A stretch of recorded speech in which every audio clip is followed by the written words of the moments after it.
Good morning. Alrighty, so give it a second. I'll share it out to a couple of people. And just to start, I'll let you know that I'm broadcasting on multiple channels. I'm on TikTok down here on 2 different channels, and then up there is Facebook and also YouTube. So there's 5 different channels that are running right now. So there. Hello. Oh. My tea already got cold. That means I'm going to pause at some point and freshen it. I shall. It's just not a good day if we're having cold tea. I mean, I have it on my thing to warm it up right now. All right, let's do some sharing.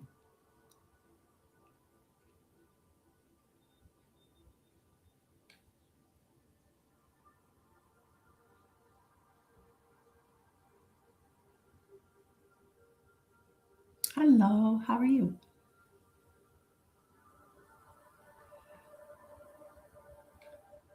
We're going to do a collective energy check-in. So this is the energy of the collective. And then we are going to, so you'll be able to see, take what resonates with you, let go of what doesn't. So we'll do an energy check-in first. We'll talk about some things. I'll see where you guys are sitting at and help you maybe get back to your center today. If you're struggling with something, we can discuss that. And then we're going to do the global meditation. So that's the operation or the order of events that we're going to do today. So I'm just sharing it out and giving an opportunity for some people to show up. And then we're going to get started. Hi, Midlight Purple. How are you? Right? So many Oracle decks now. I have, how many have I created? I created the Etherian Tarot. I have a Monad Oracle, which I don't even use publicly right now. I have the 44 Keys of the Way, which I absolutely love that Oracle deck because it's just like all the pictures that I painted on it. I just, right? Like, I just love it. Like this guy here, he's like one of my favorites. So I had so much fun doing these pictures. It's another one of my favorites that I created in that deck. So Etherian Tarot, the Monad deck, the 44 Keys of the Way, Return to Center Oracle, Truth and Discernment Oracle. I have my Christic Embodiment Method. I'm making that into an Oracle deck. There'll actually be 7 decks of that one. I should put together like a session or something like that on how to create your own Oracle decks or your own cards. It can be quite lengthy when you get into certain things. Like this one here is a great beginner's deck. This one that I made. So all I did was I got watercolor paper and I cut it into the size that I wanted. So I wanted this to be a smaller deck. So I cut it in the size that I wanted. And then it just has these quick little messages that I wrote on the back of the card. And I painted the front of them in different colors. That's just what I chose to do with this particular deck so that they, the different colors are for the different sections. So like the blue is the mind, the purple is energy, like, yeah, anyway, the colors. Aww. Yeah. Sometimes it can be that creative energy. Sometimes, and this might actually be a good thing for what I was talking about today. So the content that I put out today for the Christic Embodiment Method is speaking specifically to Gate 9. And Gate 9 is all about rest and recovery. 444. Now, rest and recovery is something that we all think that we're doing. It's also about your nervous system downshifting. So a lot of us have a hard time resting.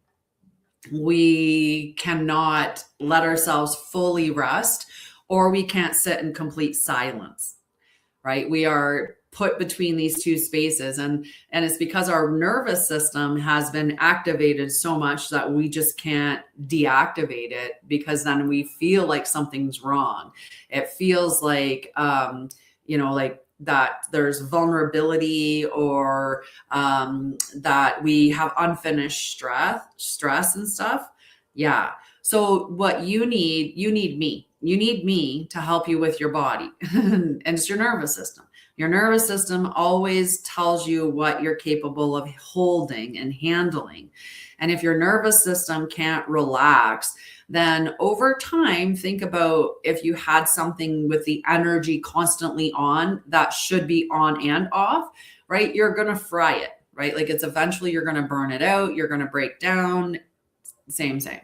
So most of our problems come back to our nervous system, and we think, oh, I'm doing these affirmations, or I'm doing these different things, and we think that, why isn't this working? Why isn't it working? I'm saying the things, I'm doing the things, I'm showing up, I'm doing all of this, but it's still not working.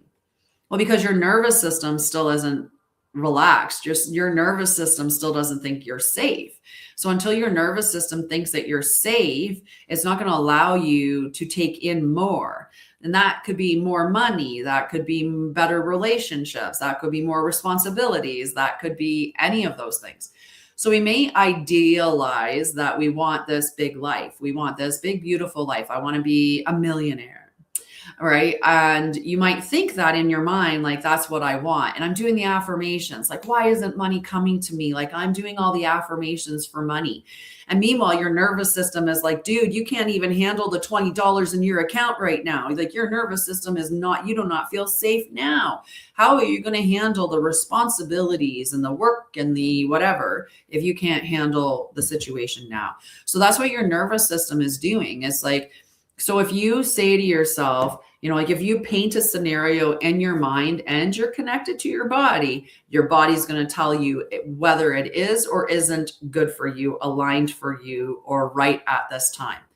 So we might be sitting there going, yeah, I want to have like my calendar just full of clients. Let's say I want to be packed full of clients. And when you say that, I want my calendar to be just packed full of clients, if your nervous system contracts, like if you feel yourself go, or you feel like a spiky kind of feeling, that's what I call it, when it's almost like it's pushing out from your body. It's almost like a porcupine's quills is what I imagine it feels like. So if you feel that in your body, that's your body telling you that it does not think that you can handle that. It's like, I'm not ready for that. Right. So if you are at work, this is true, right? If you're at work and let's say your job is like here, and I was director of nursing at a hospital in long-term care, and I directly managed the emergent acute care department. And, your stress level's here. You've got all kinds of stuff on your plate. And then you go into your boss's office and your boss goes, your partner, someone that manages another unit, is going off on a long-term leave. They're going to be gone for 6 months, and you're now responsible for their workload. Your body is going to go, it's going to tell you right away, no, that is not okay. That is not okay. But we don't hear our bodies most of the time because we've been disconnected from it. We've been taught to think that the mind, like our brain just sitting there in there, that everything that it thinks is like true, or that everything it tells you to do is correct. Like we seem to go to the brain as the command center, and that's not the case, right? Our heart is the command center, at least it should be. And if your heart's not the command center, then you need to do some work to put the ego in the back seat, because it's clearly running the show. Buenos dias. So we need to be working on the nervous system. That's the biggest thing. When you can get yourself to feel safe, no matter what the situation is that's going around you, then your body is going to allow you the capacity to hold more. No, it's not. And now that they're talking about this, like when you really look into things, and I don't know if you've seen Sabrina Wallace or anything like that, 1010 on the time. But when we're talking about, like, you can talk about the Internet of Bodies, you can talk about like how they, if you look at the CIA documents or you look at some files that they have out there right now, the stuff that they can do to your brain. I mean, there's even people at like the WEF forums and things like that. They're talking about how they can supplant thoughts in your mind. Like they can hack your mind. They can hack your dream state. They, like there's the ability to do these things is there. So you can't even, you have to, I shouldn't say you can't be certain the thoughts are yours. You can, but you have to work on it, right? And that's that working on discernment, right? So, your consciousness is not local to your body. Consciousness is in the field, right? So if they can get in the field, they can supplant those things. And they do it on purpose because then it keeps you looping and you think that you're evolving or you think that you're headed in the right direction. And meanwhile, they've just supplanted this idea that, I wonder how many people they've told are Yeshua, right? And they're running around, I'm Yeshua. And then they're totally off track from what they're supposed to be doing because they think that they're on this mission and they never were. Yes. Yep. Exactly. They can be absolutely lots and lots of distractions out there. And, the spiritual war that we're in, they literally pay people to be influencers, right? They pay people to be influencers to lead you astray. Like, do you not think that Deepak wasn't a plant? Right? He was to give you only so much of the pathway to enlightenment, but then loop you back in to the system. And that's what was happening, right? So then if you're working with somebody and you have this, like, almost like you can't stop working for them.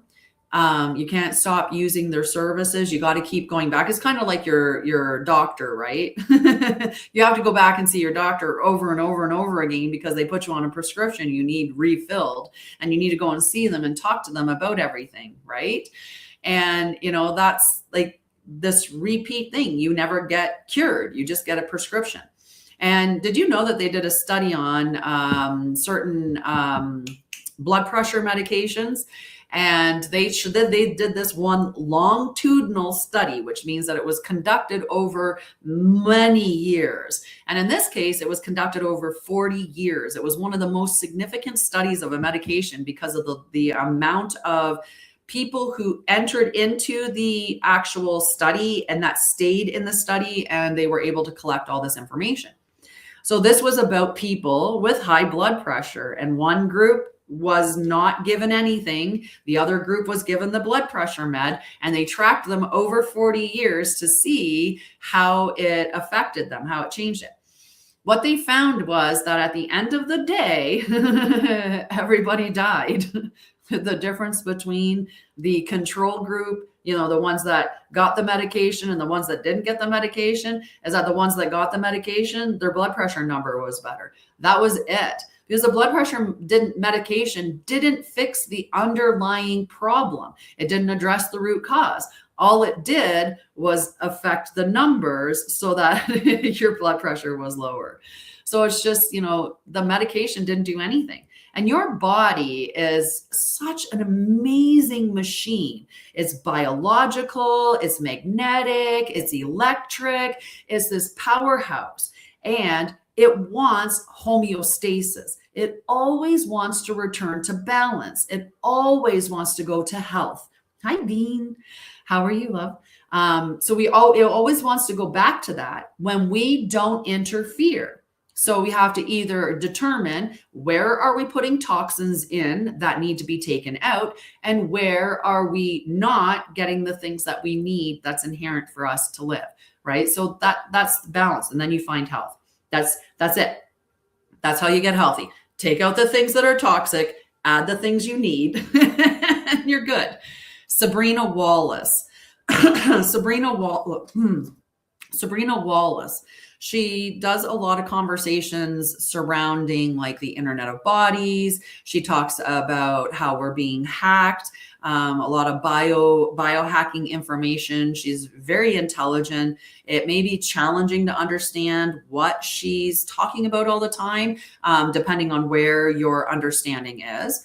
So if you want to find information on her, it's probably better to go to some place like, I think, Rumble is one that they talk about, and YouTube, because of the longer form content that you can do on that. You do pick up little bits of her on TikTok or little bits of her on Instagram or Facebook or whatever. They get a little one, and yeah, right? We want to get out of the loops. We're not meant to loop. We're meant to spiral up, right? It's like the conch shell. I actually have a couple here that I can use as an example.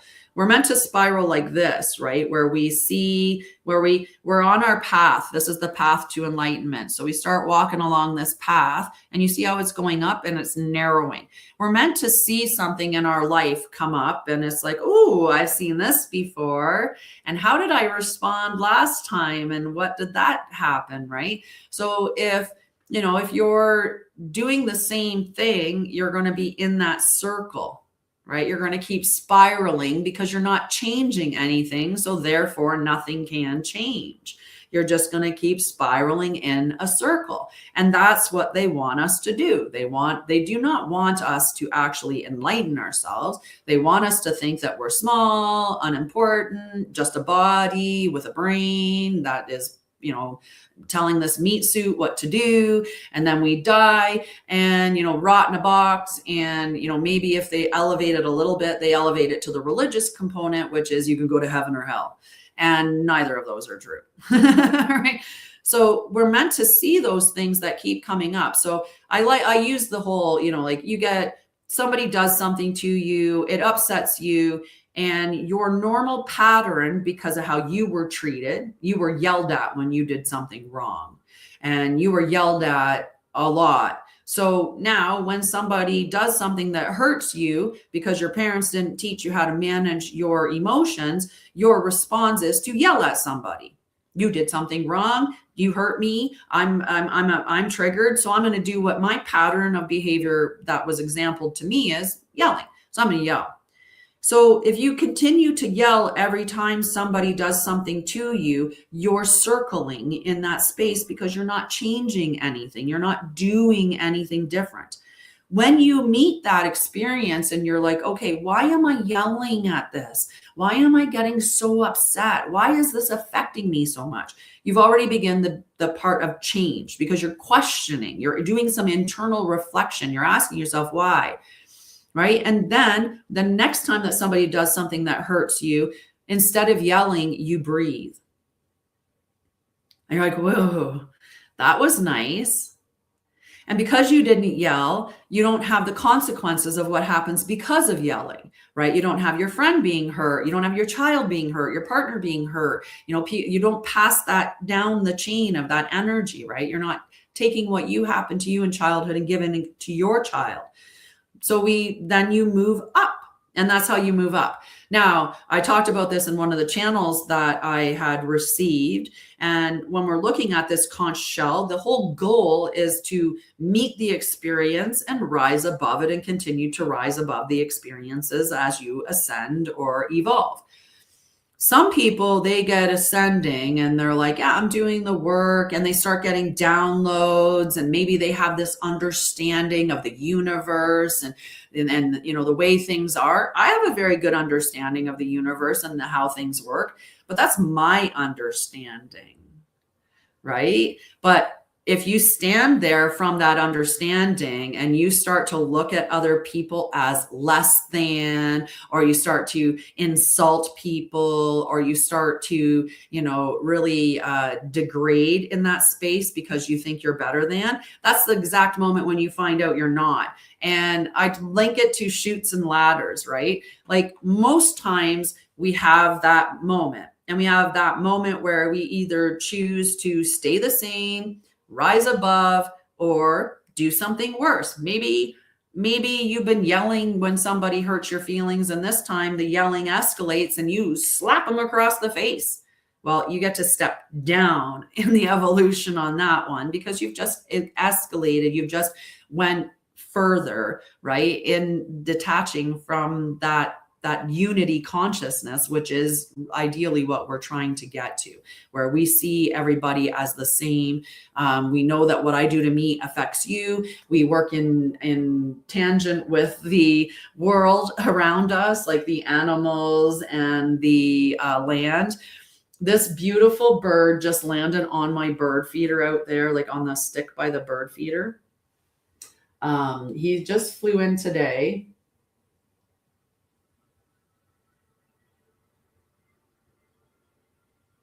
Oh, I got him. I think I got him. I'm going to show you guys. Okay. I can't remember the name of him, but that particular bird. Okay. So nice. All righty. Where were we? Yes. Oh, yeah. Tons of things were being programmed all the time. All the time. That's why you should turn off your TV, go outside. That's why you should disconnect your Wi-Fi at night, or even when you're just not using it, just have your Wi-Fi off most of the time. Plug it in to use it, go about your business, unplug it to go, to when you're not using it. If you can. I know that's a little bit harder to maintain. Hi, Christine. I'm not sure if she's here yet, but I saw her come in or on the thing. She's at least here. Okay. So we were going to do the collective check-in. We got really chatting about a lot of stuff today, and I love that, right?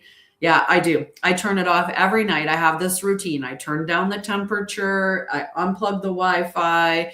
I have make sure the doors are locked or whatever, right? And then I close all the doors to my bedroom so that I'm sleeping with my door shut. Yep, very different. If you use, like they have Faraday fabric, and they have these beanies. In Canada, we'd call them toques, but they have these beanies or toques that you can wear as well that block out all the EMF and all of that stuff. And when you go into these Faraday rooms, really amazing things are happening. Right? When they go in there, they realize how many thoughts are actually fed to them that aren't actually their thoughts. And when you're in the room, you're actually able to access memories that you haven't remembered for a long time, or have conversations with, like, say, certain people that, like, say your mom had passed away. You'd be able to connect with her. So that's my goal, is to create a Faraday room.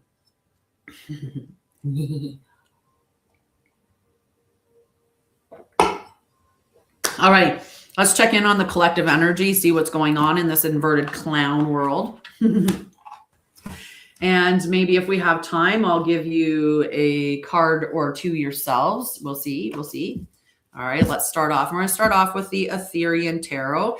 This is my exclusive tarot deck, which will be available at some point for purchase, just not yet.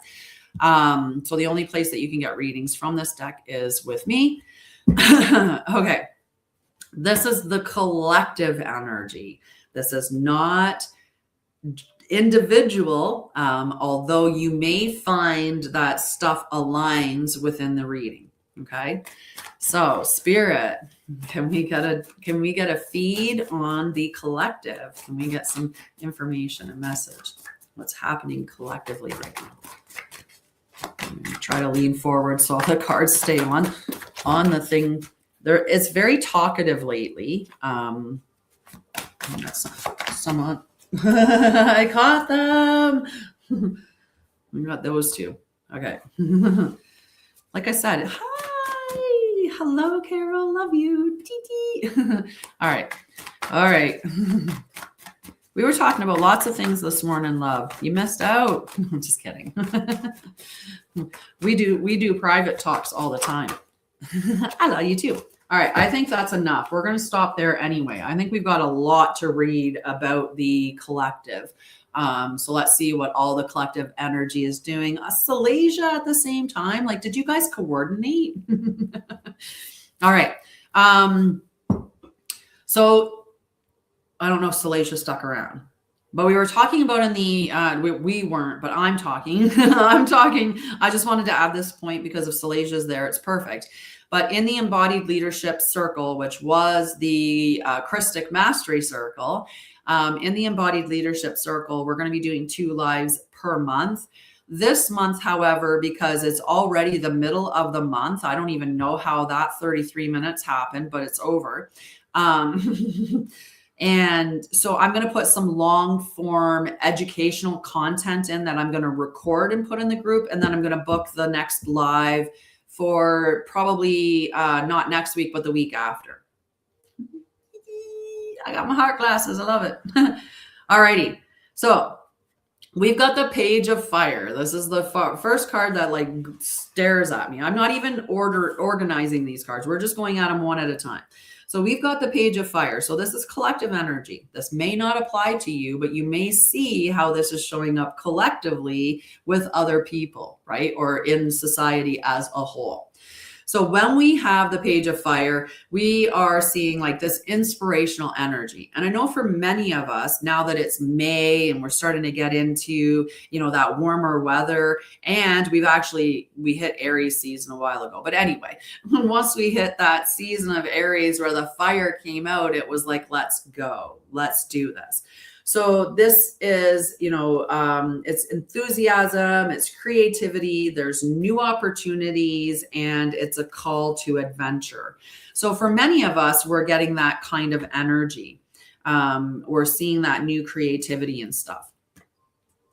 The 5 of Water in the reverse. This is where we've come to accept the things that have happened and moving beyond them. So there's this emotional recovery that happens with this card, that acceptance. So we're now moving forward and we're shifting. We're really healing through that energy. It's just teaching you that loss is a part of the process, is what the 5 of Water talks about. We have the 8 of Water. So for some of us, the 5 of Water applies because we decided, yep, that's not for me. We're going to move on by. We're just going to let it go. But for some of us, we have the 8 of Water. And if we flip the 8 of Water over, in the reverse, it speaks of that fear of change. And many of us are crippled by fear of change, right? We stick to the comfort zone so much and to the familiar, even when the familiar isn't that great, even when the familiar isn't healthy for us. We'll still keep doing it because it's better what we know than what we don't know. And we have been taught by society to fear change, right? It's what we've been taught. So this is, you know, that card of the fear of the unknown. And many of us are sitting in that, and some of us are even paralyzed by it. We have the 9 of Water coming out as well. And the 9 of Water, we're going to talk about this later on. We're going to talk about that later on. I want to talk about the 3 of Water, which is in the shadow first. The 3 of Water, when it's in the shadow, it can talk about being isolated. And I know a lot of us have isolated ourselves, especially through the awakening process, because it's hard to have those conversations with people. And, you know, like when people are just glazed over, they don't see what's happening. They don't see what's right in front of their eyes. We have a hard time having conversations with those individuals. And for some of us, as we went through our healing process, we no longer tolerate toxic behaviors, toxic family member, all of that stuff. So we've isolated ourselves from people. This card can talk about that lack of connection, emotional distance, right? But it can also speak on the other side that it isn't a choice, but that you feel like you're left out. And that maybe there's some difficulty trusting others. And it's hard to trust people right now, especially with the rise of AI and these, you know, everything that's going on. Like, you don't even know when you're looking at posts on Facebook or on YouTube, like there's a whole channels that are done and the people are completely AI, and you have to really, really look at it. Oh, thank you, love. You have to really, really be careful, because you could be, without realizing it, not even following a real person. You're following somebody who is a completely AI generated account. There's many of them out there. I've seen them. It's crazy. All right. We have the seven, the seven of earth. The seven of earth in the reverse. So this is impatience, frustration with slow progress, and poor planning and wasted efforts. So we're seeing this in society. I mean, we can see how, the top has wasted wasted resources, has wasted fine money, has done all of these things, right? But on an individual level, when we look at that, many of us are frustrated because we've been putting in all of this work and we're not seeing the results of that. And that's just, it's really, really being challenging, right? It's challenging to stay in that calm space and just keep your nervous system steady and just keep waiting because it is coming. And so we can be in that frustrated, like, oh my God, where is it? I've been tending to this for a long time. So for those who are, creating, say, the new earth, this can be the card that would be showing up for them, that they're just frustrated because we're not seeing the evidence of it yet. But do know that it is happening. All right. We have the two of water in the reverse as well. When we have the two of water, there's imbalance in relationship. And many people are experiencing this, where there's an imbalance in relationship, or there's just disharmony. There's an imbalance in the relationship between the people up here and us down here. Like, right? Like there's a very, very big disharmony. Like when you look at the Met Gala, like that is just the epitome of stupid.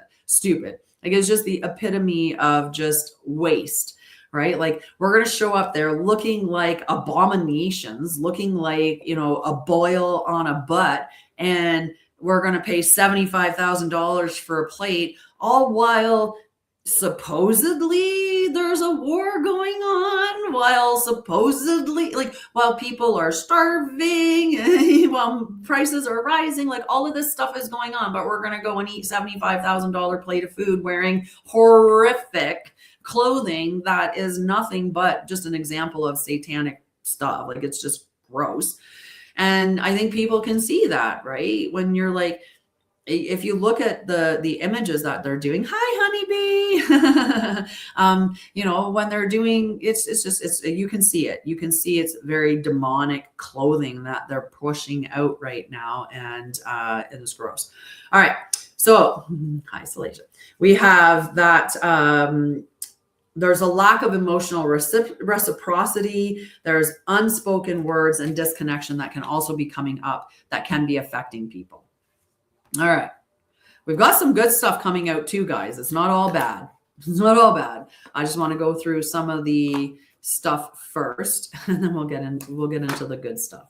We'll get into the good stuff because there's good stuff happening for sure.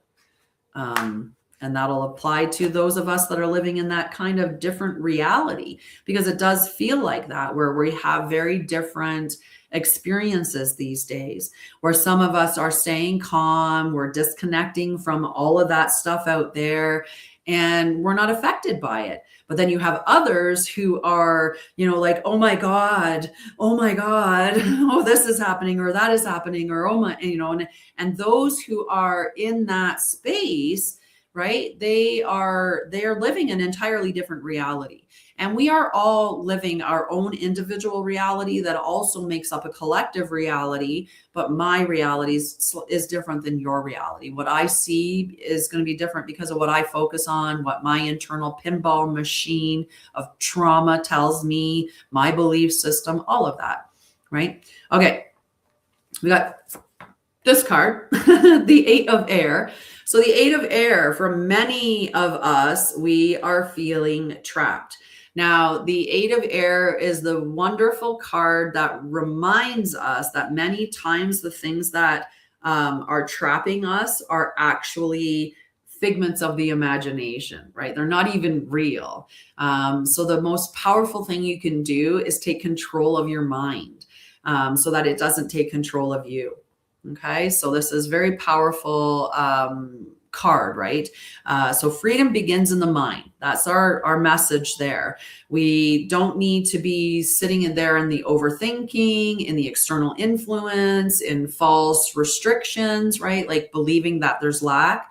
There is no lack. We are not, the world is abundant. There's lots of space. We're not running out of food. We're not running out of fuel. We're not running out of any of those things. Those are manufactured for fear so that your nervous system stays dysregulated, because a dysregulated nervous system is easier to control.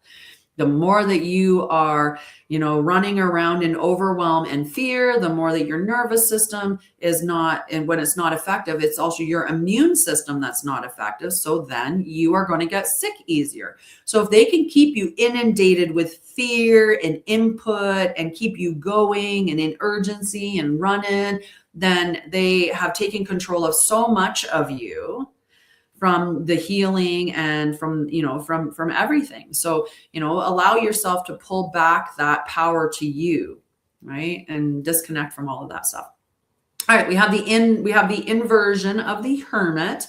The hermit, when it's in the reverse, is talking about isolation. So this is really just doubling down on the fact that many of us have isolated ourselves, and it makes sense.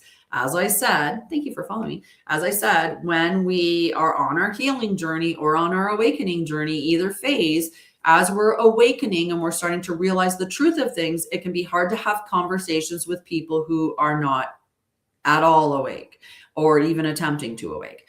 When we've done our healing journey simultaneously, we don't have the patience or the tolerance for the same treatments that we used to have. So again, we will isolate ourselves. Maybe we don't hang around with our families. Maybe we, we've lost connections with a bunch of friends. We're like, nope, I've healed now and you're toxic, so I'm out, right? That's the energy of the hermit. But we have to be careful that we don't stay in that isolation space so much so that we end up in the loneliness space, right? We do need connections and we need feedback, and you do a lot of healing through your relationships.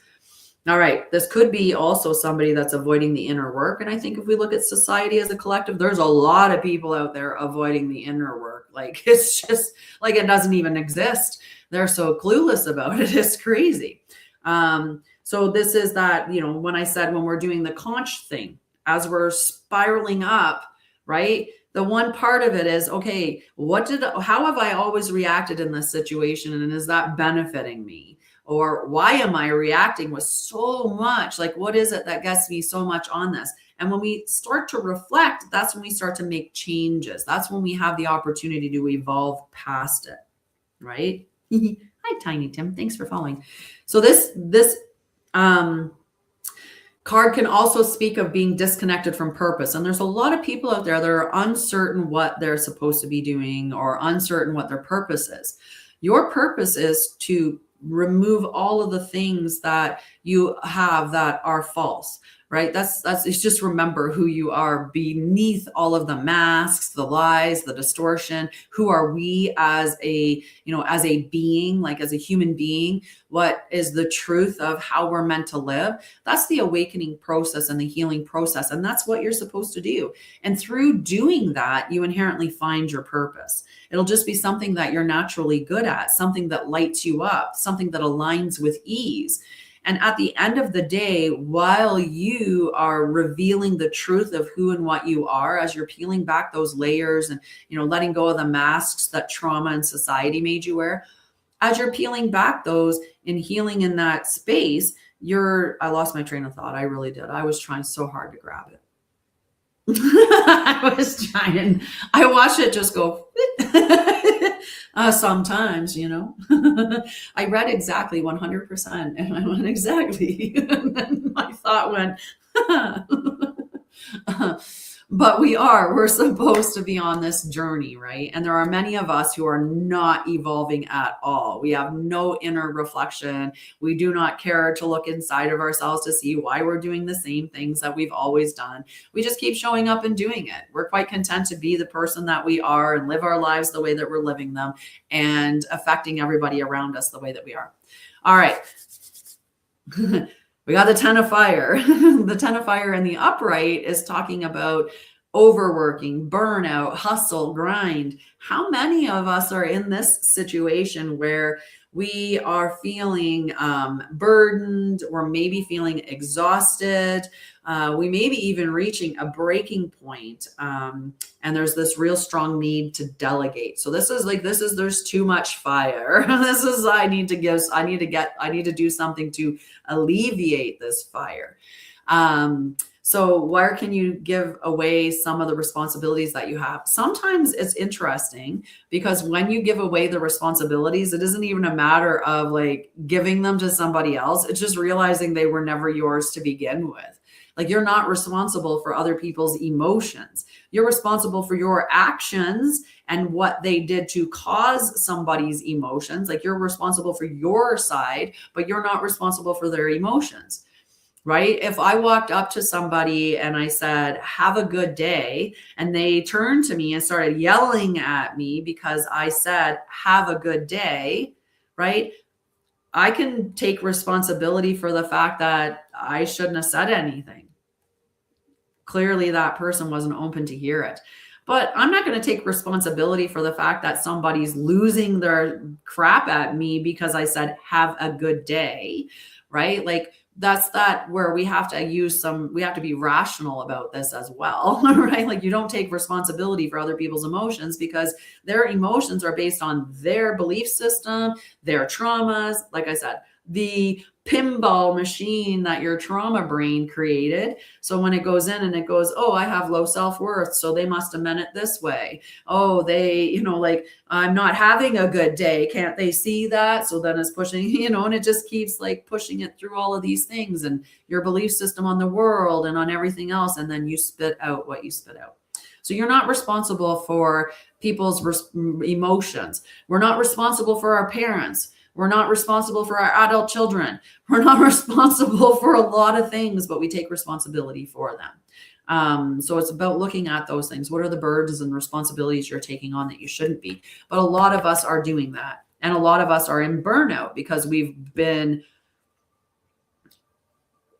believe through our conditioning and programming that we are only as good as our productivity. We are only worthwhile as long as we're producing.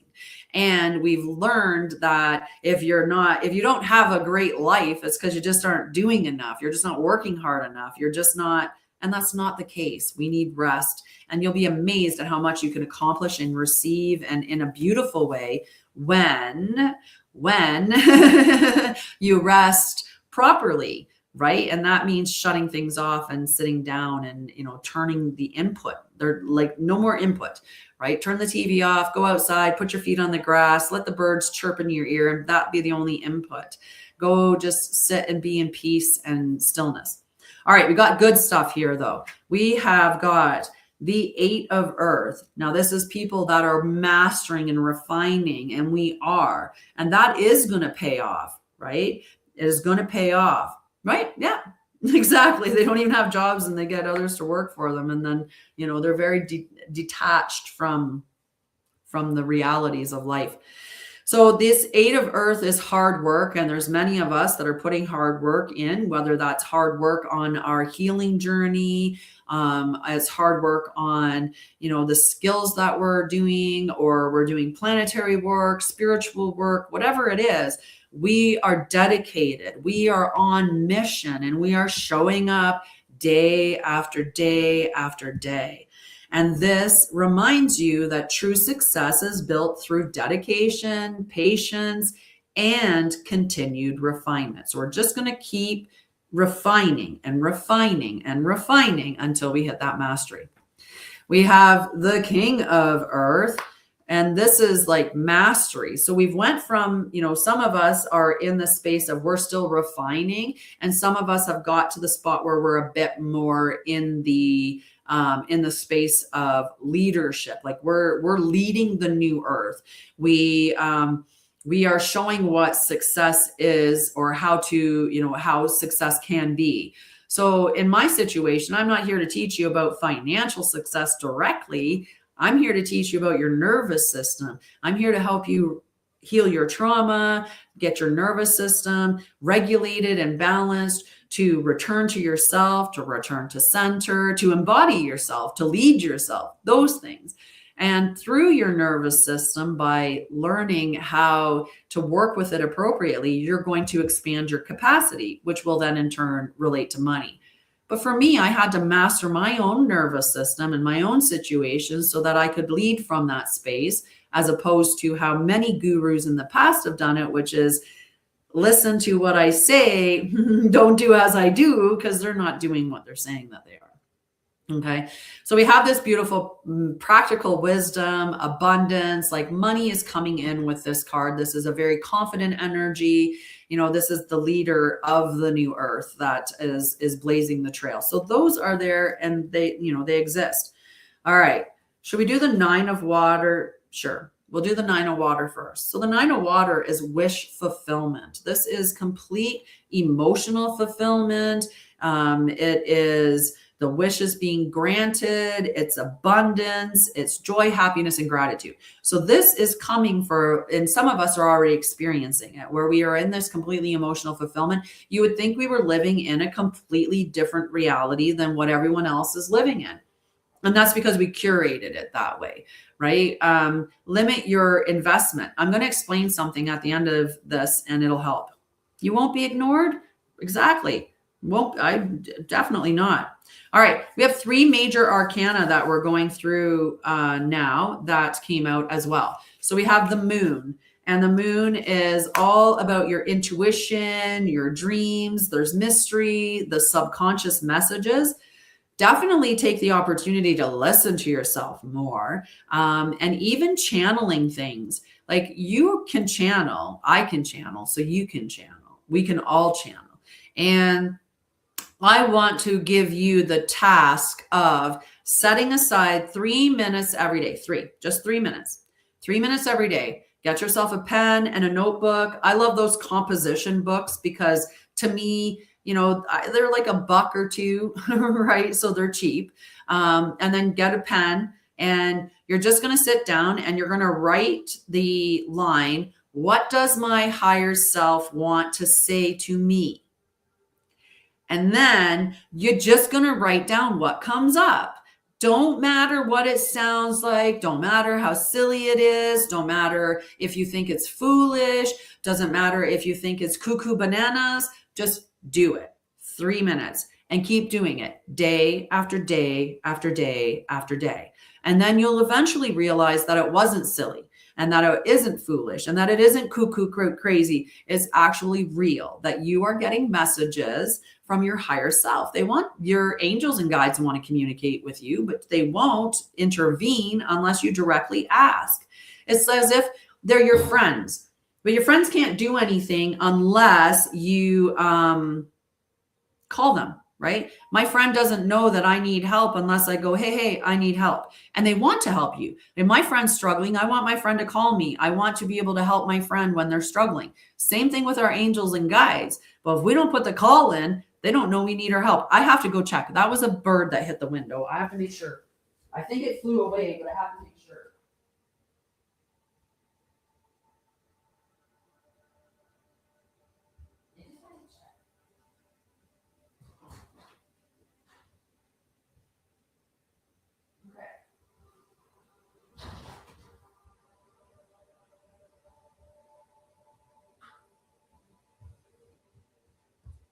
I thought I saw it, like it hit, and then I thought the bird that hit flew away immediately, and I was right. He did. But, have to open up the bird hospital again. I have to save everyone that I can, right? Okay, so we've got the moon. The moon is, you know, about these unseen influences. This is connecting to the spiritual realm.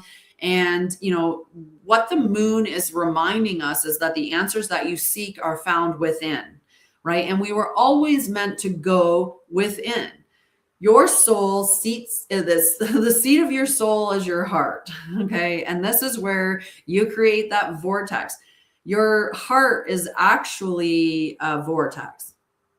Did you know that? Did you know that if you took your heart out of your chest and dissected it, that it unspirals, right? It's not a bunch of muscle together with an opening, where it comes in and goes out, right? That it is actually, it's unwinds. And so it's one long muscle when it gets pulled out, when it gets unwound, because your heart is a vortex. And your heart is what's creating that toroidal field of energy around you. And that's interacting with the field, right? So you need to be going within. And the other part about going within is your consciousness, right? Is going into the consciousness and then into the field of consciousness. That's what we are meant to do. And this is what the moon is inviting you. So move beyond the fear of what you have within the spiritual realm, right? Or the lack of trust again, right? We oftentimes distrust ourselves. We distrust what we're hearing. Spend a little bit of time just thinking thoughts and paying attention to where the thoughts come from. So if you're sitting here right now and you want to check in on when you're getting a message from your higher self or when you're getting a channel message, I spent a bunch of time doing this because it was important to me to understand so I could be clear when I was getting a message. And when I sit with the message, it comes in, and when I'm thinking a thought, it's like central, like it's right in behind here, like it's coming from my brain. When I'm thinking, hey, that's a really cool bird that landed on the feeder there today. That was really cool. You have to look him up and see what type he is, right? When I'm hearing that, it's coming from like here in my head. But when I'm channeling, so if I asked for a message, that message comes from external more. So it would come in kind of in this range too. It comes in like between the ear and the forehead. So like temporally, and it's in that field, right? So practice with that. Think things and pay attention when you're thinking of where the thought is coming from. And then ask your higher self a question. And when the thought comes in, pay attention where that first thought comes from. And when you figure that out, you'll determine, okay, this is my internal thoughts versus my external communication. Okay, so that's a little tip for you. All right, I gave you really great couple tips today. Wow. That 3-minute channel in the morning is a beautiful one. We got the sun. The sun is that beautiful success, joy, clarity, vitality, divine truth, optimism, childlike wonder, fulfillment. I mean, if we all embodied the sun energy and we embodied that childlike wonder, we'd recreate heaven on earth right now. Just all of us with our energy, right? We are so powerful. Our creative abilities is unbelievable. So us sitting in that energy would be super powerful. A lot of us already are. All right. And then we've got the world. So this is a completion cycle, right? And what I see when I'm looking at this reading and the way that it comes out is that we do have two separate realities that are kind of forming. And whether we talk about that as like a bifurcation or, the two timeline splits, we are all operating in an individual reality as it is. My reality is my reality. It circles right around me. It's what I pay attention to. It's what I put my awareness on. It's what information I acquire, knowledge I acquire, all of that. And my reality is influenced directly by the majority's belief in society, right? So what happens as we awaken as a society, beliefs change collectively. And as the beliefs change more and more and more, it changes the things that we start to see within our reality. So what I mean by that is as more and more of us begin to believe that mermaids exist, or as more and more of us begin to believe that dragons exist, as more and more of us begin to believe that there's a veil, hi love, the more and more of us that believe that, the more and more that becomes a part of our reality. right? So that's the awakening process. So the more, when we look at water as a sentient being, as they continue to do tests on water, and they do, like when they did the freezing the ice crystals of words spoken into it, and then that moved on to putting a petri dish of water over top of a seed, and then freezing it and having the water tell you what that seed was going to become. It didn't give you a picture of the seed. It froze an image of what that seed was going to become, which shows intelligence. So really, really cool things that they're doing. So as they're doing this research and more of us are getting access to that knowledge, our understanding of water is changing. And that means that collectively, the belief system and the knowledge around water changes, and then the reality of water changes. It's like water forgot it was sentient too. And the more of us that remember that it's sentient, then water remembers too. And it'll just be real. It is sentient. Okay, so the world, we're in this completion, right? We've got this. We're winning. We got this. We got this. We are going to create the new earth. Absolutely. Absolutely. My cards give me colored fingers because I wrote on them with a different marker, and it gets on my fingers every time. All right. I'm doing fantastic, Phoenix. I'm doing fantastic. How are you? And hi, Char. How are you? Okay, I'm going to pull a couple of cards with the 44 keys of the way. The steady flame, the creative spark. Aw. Whoop. Well, that's not hard. We can get that back. And then we've got the returning flame. All right, the steady flame and the returning flame and the creative spark. Those are our three cards. The steady flame is affirmation. My inner flame remains steady in all circumstances. Remembrance. Power is not intensity. It is stability. A steady flame does not flare with every wind. When steadiness is cultivated, you become reliable to yourself. From steadiness, decisions simplify and energy is conserved. Practice 1. Sit upright. Visualize a calm flame at your heart and hold the attention for 3 minutes without changing. So you're just going to focus on your heart. Thank you for asking that, Carol. I'm like, I just want to get through the cards, and when we're done the cards, we'll get into a conversation a bit more. I appreciate it. All right, we've got the returning flame.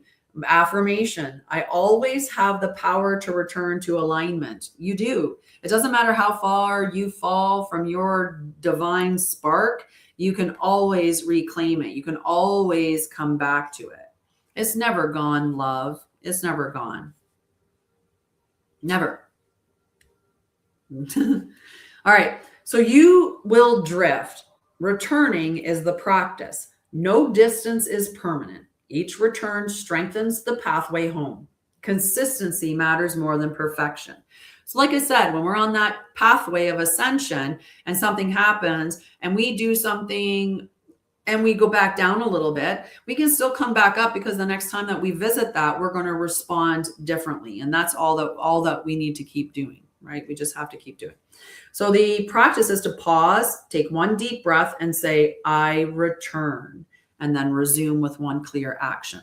All right. And the last one's the creative spark. So 4, 11, and 26. The creative spark, the affirmation is creativity flows naturally through me. And the remembrance. Creativity is expression, not performance. It increases energy when used. Small outputs keep it active. Small outputs keep it active. So you only have to do like 5 minutes of creativity here, 10 minutes of creativity there, and it's going to give you a burst of energy. most of us, if we look at our human design, are generators or manifesting generators. And then there's a certain amount that are manifestors, a certain amount that are projectors, and a certain amount that are reflectors. But of those, the generators and the manifesting generators, we generate our own energy. We're our little battery source. We just have to do things that are aligned with our joy, and we refill with energy. And we're like, let's go. It's like the Duracell or the Energizer Bunny, right? Just keep on going. So for this one here, the practice is to create for 10 minutes. And because we're not performing, there's no correcting. It's just create something creative for 10 minutes and then stop on time. That's the other thing. So you set a timer for 10 minutes, do something creative. After 10 minutes, continue on your way. Right? Sometimes we go into a void. Sometimes we need a rest. But without sitting down and having like a full straight, you can Phoenix, go to my website and set up a free call. Right? Go set up a free call on my website and we can talk about it and I'll tell you what I suggest. I can go into way more depth and you can be way more open because then you're not on a public forum here. Okay. So I am going to pause for a few minutes because I have to run to the ladies' room and I'm going to refill my tea and I'm going to get everything ready so that we can do our meditation, the global meditation. So if you guys want to do the same thing, get yourself ready for it. And I will talk about the really cool channeled thing that came through. I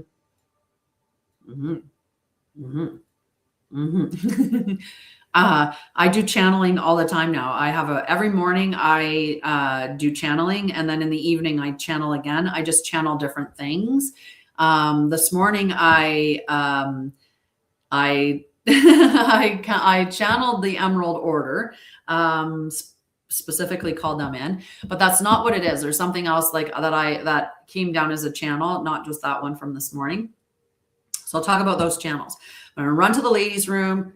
I'm on my way by, put the kettle down so I can get my tea going, and I'll be back in about 5 minutes. So we got a 5-minute break, and then we're going to come back and we're going to do our global meditation. And this is also, we're going to focus on our own energy too. So whatever everyone's experiencing, we'll talk about that and I'll incorporate it into the meditation so that at the end, you're also returned to center. See how it works? Return to center plus global meditation for peace, unity, love, and truth. So I'll be back in a minute. I'm going to pause actually because I think I can pause. Actually, never mind. You guys will be fine. I'll be right back. I'll turn up the music. You guys can be all in meditation preparation mode.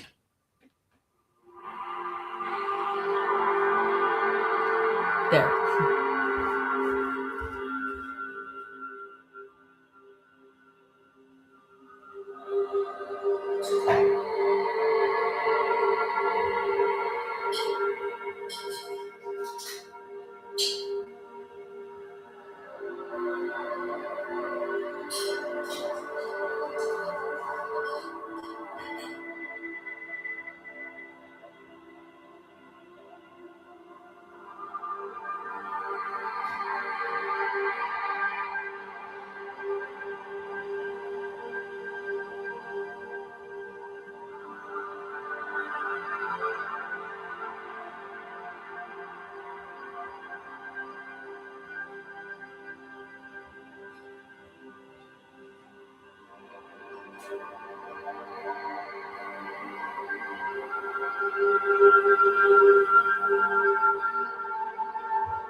Fresh tea.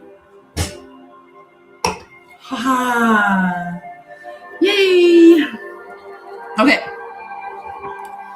I can turn that down a bit now. I almost threw it. Right? I did it so perfectly. I only had the perfect amount of water in the pot that was already slightly warm.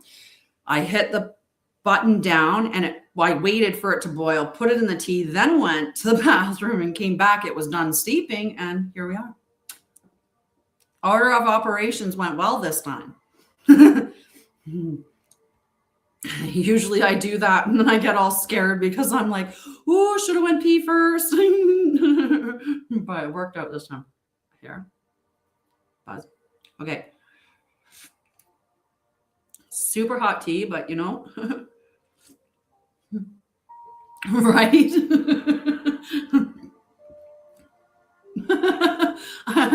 Okay. Oh, wait. I have to get my other book because I didn't bring the other book that I channel in. I have many books that I channel in. I actually created a new book for myself now. Just thinking about all that nursing management, right? That's where it comes in, like emerge, triage it. Oh my goodness. Oh, I did. I'll get my other book. I have to. I'll be right back. This won't be as long at all. Unless I can find.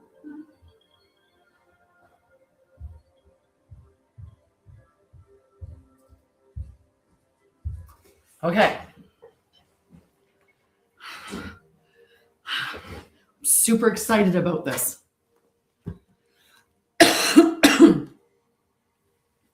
Right? Oh.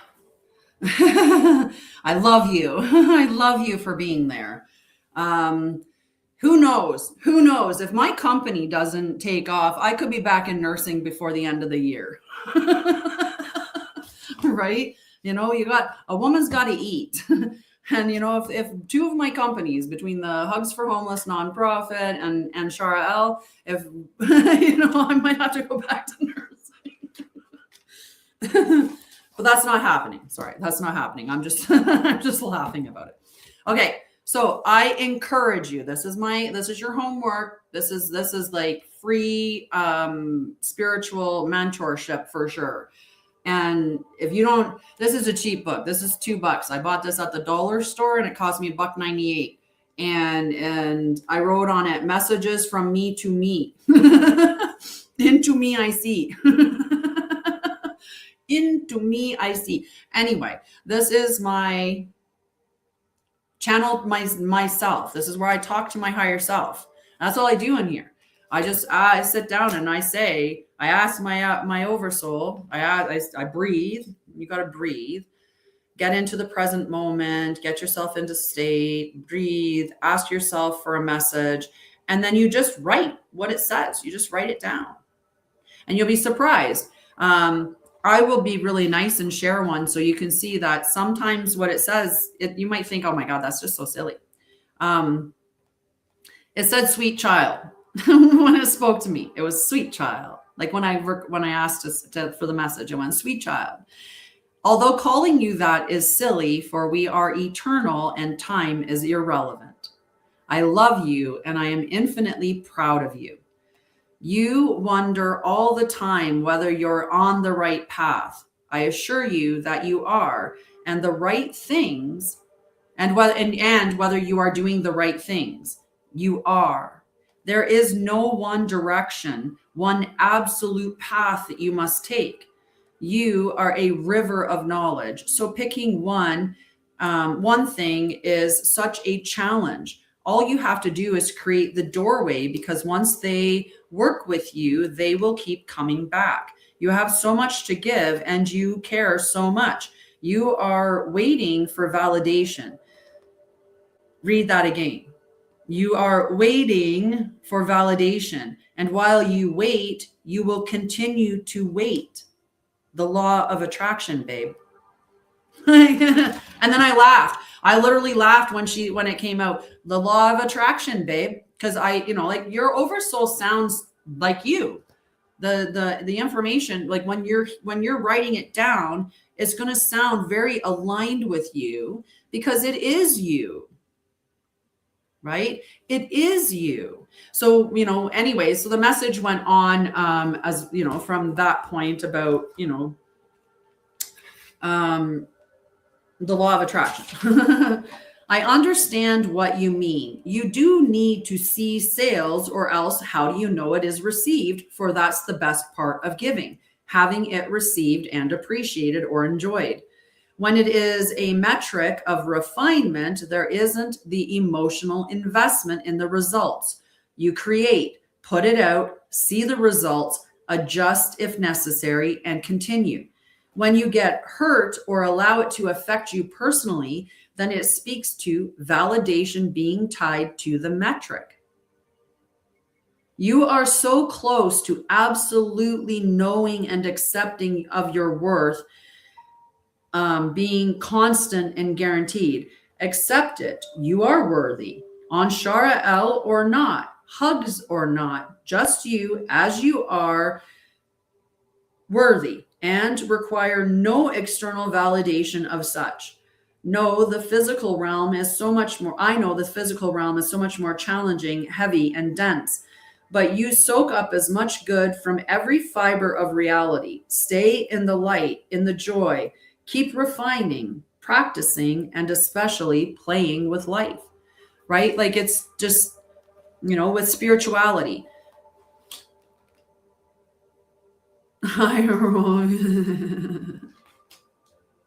And then I got this feeling like my higher self like rolled her eyes like about saying this part about like with spirituality, like practicing or playing with spirituality. And it was like, because it is all spirituality, energy, life, Mother Gaia, how we are meant to live. So it says, rise with the sun, call in your oversoul and monad, move your body, tone, breath work, meditate, channel, be with nature, and let me guide by walking with you. And that one got muddled. And it said, as we walk together, I can guide you on your highest path. Talk to me. I will answer. Trust what comes. I love you. Right. And then after it finished, I had this like piercing pain, like I was opening up some like something in my brain. I don't know. It was pretty powerful though.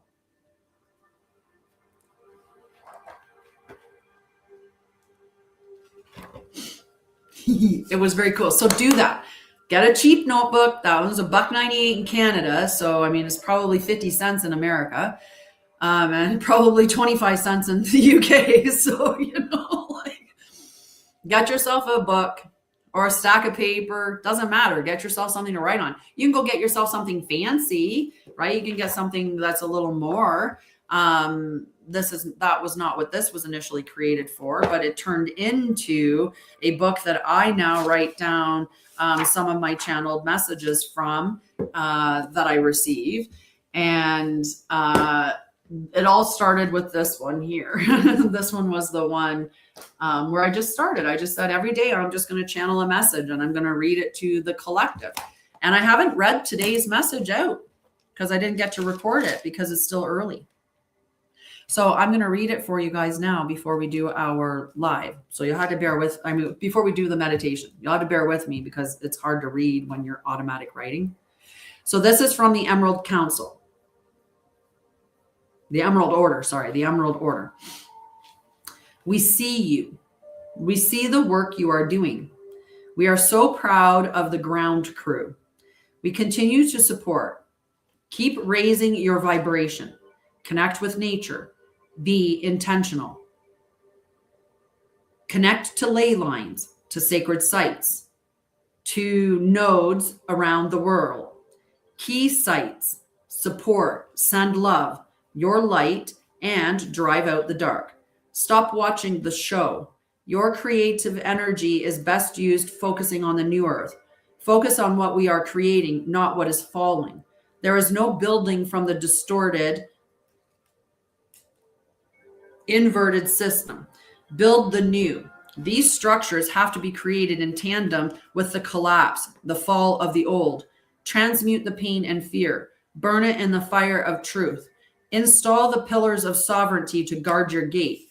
Call in your monad and oversoul. Stand in unity and bring heaven to earth. We are watching and supporting. It's not long. It's not far. Keep your awareness on where you are headed. Focus on your ascension. Detach from the results and whether this will ascend or not. And that's about people too. Begin with you. Support Andes, Uluru, Stargate 10. Put a block over Switzerland and CERN. See it weighed down, covered, contained. Install the black box. Block it from the light. You are the creators. They are not. They are thieves stealing from your God spark energy to fuel their atrocities. Take your creative power back. Only focus on the reality you wish to see and create. This includes the programs you watch, TV, the music you listen to. Love and light, the future you desire only. Starve the darkness of your gift, your attention, the very thing that creates realities. Chills, oh, chills. Hi, hello, long time. The very thing that creates reality is your attention. They do not have the God spark. They cannot create. They need you to create, and they can only get you to create by feeding you the things they want you to create. So they feed you war and hate and fear and lack and all of those things, division and polarity, and you put your attention on it and create a reality of that because so many of us have put our focus on that. So every single one of us that has a God spark, every single one of us, if we put our attention solely on what we want to create, which is the new earth, the old would collapse like that because it cannot exist without our light, and they do not have theirs. They gave it away. They sold it, they traded it, or they never had it to begin with.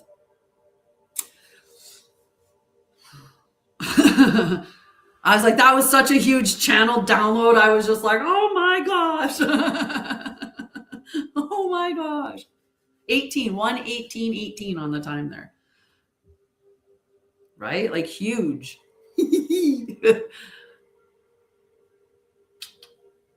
Huge. All right. So do we want to get our meditation in? Do you want to try to do that? I would like to ask for... I missed you too, sweetheart. How are you doing?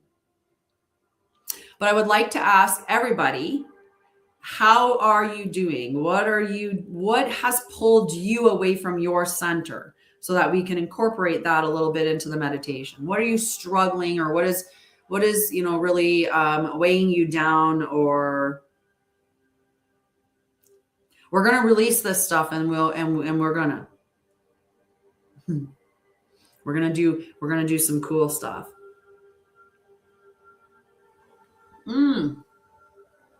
Not good.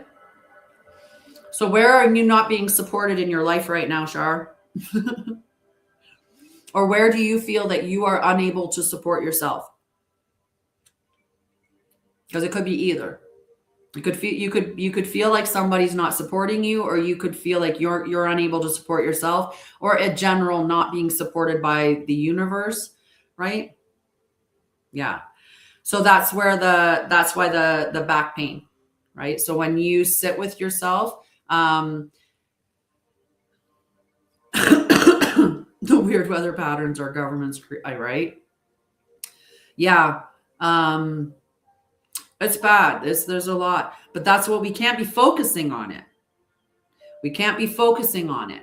As much as it may seem a little delulu, right? It may seem a little delulu for us to look out there and see like the pattern, the stuff across, and to be like, not my sky, not in my world, not in my earth. In my earth, we don't poison our people. Or in my earth, we have clear air, clean air, right? Like it may seem a little like that.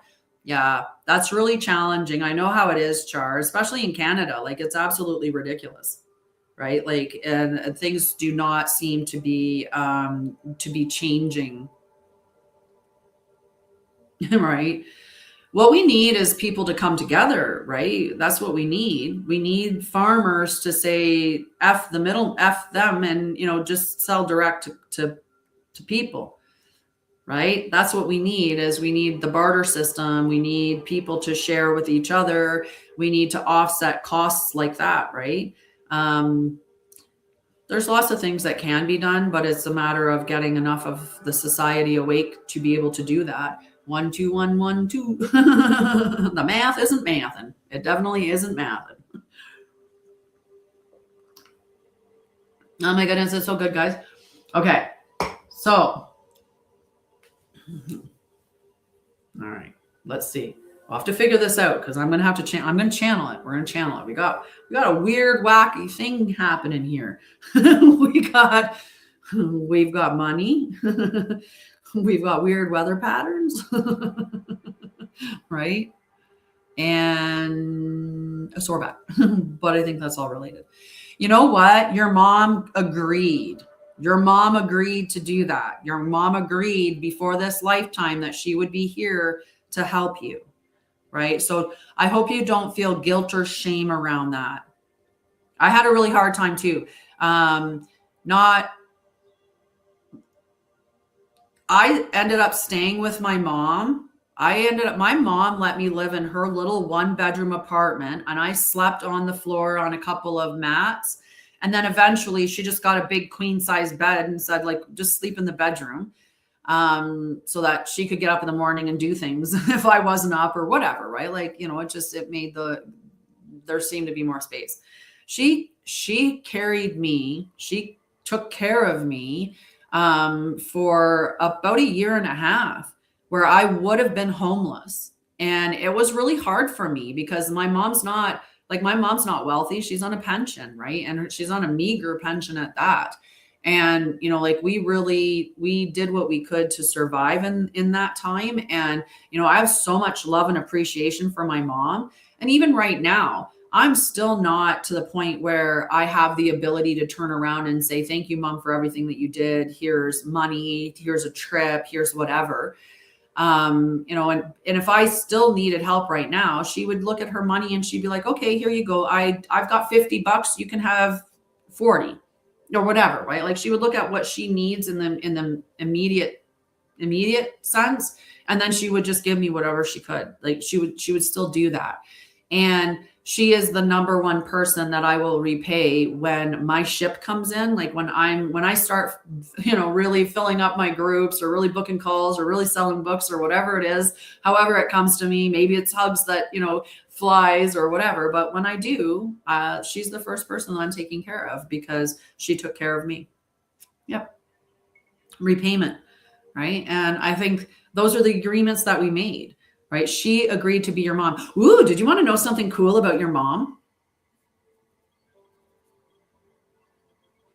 Did you know that did you know that the sperm and the egg choose each other? That it is a choice, they are aligned. There's an alignment, right?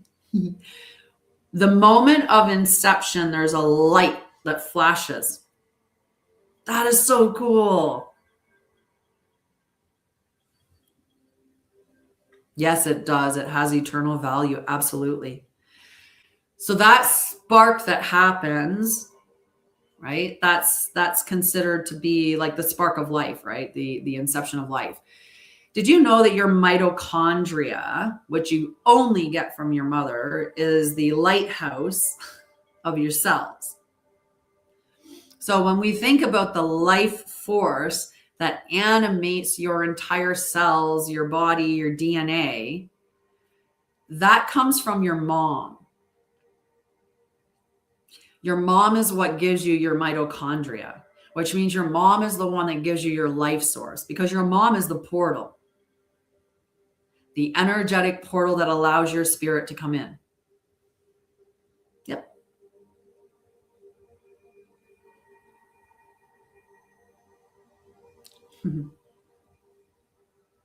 Isn't that cool? So thank your mom for your spirit being incarnated in this world. Yep. You can see it. They've shown it on ultrasound.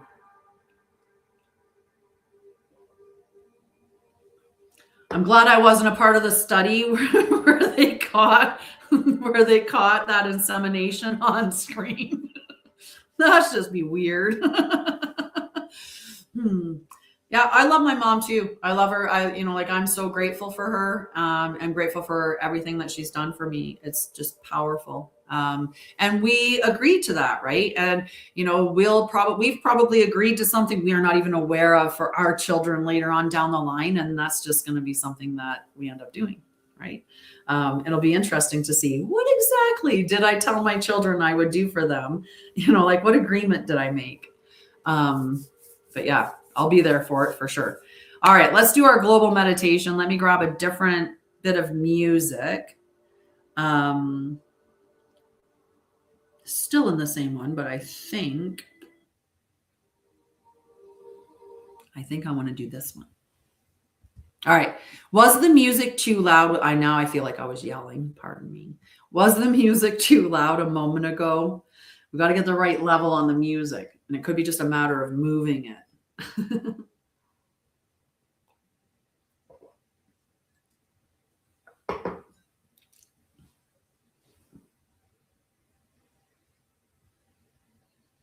Really? So it's the complete opposite to Zoom. Zoom, you only hear the music when you're speaking because it cuts it off the rest of the time. You just can't win with these things, right? Like, just figure it out. Just figure it out, but you can't have it all. You can, we'll just put them together. We'll just get Zoom to record the voice when it's, and then we'll get this to record everything else. I wonder how StreamYard does with it. I'll have to check my recording this, and see if it comes in with both of them. All righty. This is hilarious. Okay, we're going to get back to it. All right, you know the routine. Make sure you're in a safe place. Your phone's in a safe place. If you're going to participate in the meditation, please make sure that you're not driving or operating heavy equipment and that you can close your eyes safely. The reason why I asked you to put your phone down is sometimes we fall asleep when we're meditating. And if you fall asleep, you could lose, some grip strength and drop your phone. So I don't want you to drop your device. And I also want you put in a safe space because I don't want you falling over and hurting yourself in case you fall asleep. It's probably not going to happen because this is more of a meditation where I get you to visualize and walk with me. So you're probably not going to fall asleep. We're going to go through a series of events and at the end of it, the very end of the meditation, we're going to be focusing on the global meditation portion, which will involve peace, love, unity, and truth. And we are going to meditate on this symbol, or I just want you to be able to draw that symbol in your mind. And I mean the center golden, flower design. That is the flower of life. Don't worry about the moon phases that go around it. It's the central design that we're looking at. That is the flower of life. So we're going to focus on this. So I'll give you a little bit of education. Sacred geometry is more than just geometrical shapes. They actually contain universal law, and the flower of life contains the original organic divine blueprint encoded within it. So when you utilize that, you are restoring to origin. And so we're going to use it on ourselves and we're going to use it on Mother Gaia, right? So we're going to send that energy in. We could look at the Merkaba. The Merkaba is the pyramid nested in a pyramid where the top one is pointing up with the point, and the second one is pointing down with the point, nested together. So that's the Merkaba. And they spiral, right, in opposite directions. You can just ask, yourself, and your higher self will spin your Merkaba in the proper way. Okay, so you don't have to worry about any fancy things. Okay, so those are the trying to think if I could get, do you know what the Vesica Pisces is? Do you guys know what the Vesica Pisces is? Does anybody?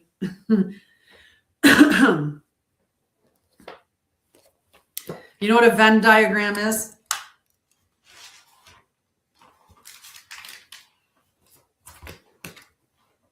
You know what a Venn diagram is?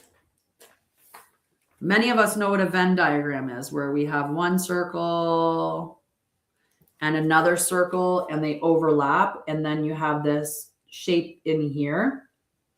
This is the Vesica Pisces. Okay, this is what represents like a portal. Okay, and if you put this together, it actually looks like the woman's entryway, right? Like if you think about the vagina and then the legs coming down, right? The vagina, the portal, right? The portal in the uterus. Same concept. So anyway, this this is the Vesica Pisces. I might use this, I don't know. So if I use this is all we're doing is seeing a Venn diagram, and we're focusing on the portal space here, right? And going through that portal.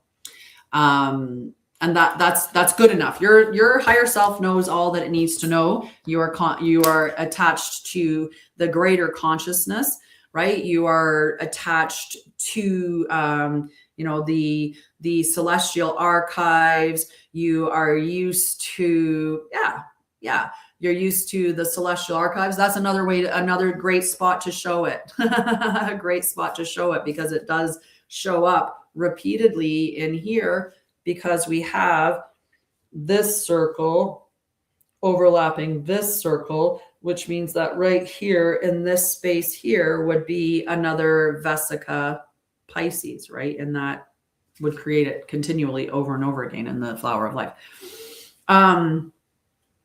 Yeah. I lost my train of thought after that. So we might use it in it. And the reason this is, we can put, oh my God, this is advanced stuff, guys. This is stuff I usually save for my groups. I don't know what's gotten into me today, but I just want to share information. Okay. So the Vesica Pisces, right? We've got our Venn diagram, the Vesica Pisces to go through the portal. The Merkaba is the vehicle. So we're going to put ourselves, and when we get to the end of it, we're going to put the earth in the Merkaba, and then we're going to put the Merkaba through the Vesica Pisces. Okay, so the earth is going to go through the Vesica Pisces so that we can quantum leap her. Okay, are you guys prepared? Are you guys prepared to quantum leap? We're going to do it. We're going to do it. Yeah. Your vehicle is your Merkaba. We each have a Merkaba, an energetic Merkaba, and so does Mother Gaia. So we're going to quantum jump. Quantum jump today. All right, everybody's good. Everybody's safe. Everybody's in their position. All right, let's start settling ourselves down, coming into our bodies. So the first thing I want you to do is just focus on your feet or your seat, whatever is touching the floor. Focus on that contact. Okay. And then what I want you to do is now bring your awareness to your seat. If you were focused on your feet, so the contact that you have with your seat, focus on that. And then I want you to bring your awareness up to your heart. You can even put your hand over it.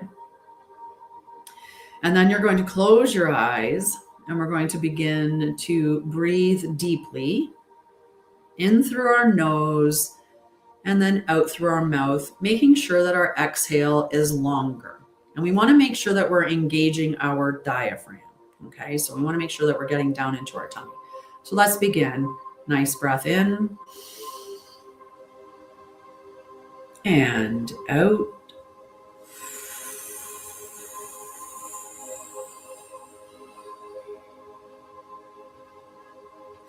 As you exhale, pay attention to the space that gets created. And I want you to sink into that beautiful, relaxed space. Another inhale. And exhale.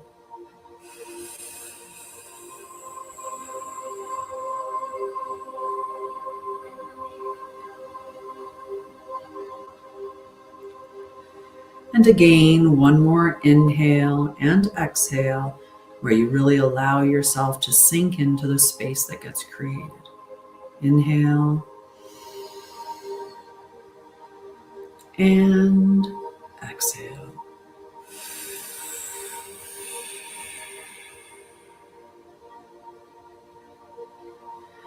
To begin, we're going to put ourselves in a beautiful golden orb of protection. We are going to open our soul star to prime source and allow that beautiful pure source light to pour down on our crown and to fill up our entire field with pure source light. As this light fills your field, it is clearing anything that is no longer aligned. It's clearing all contracts, anything that was made in illusion, distortion, manipulations, lies.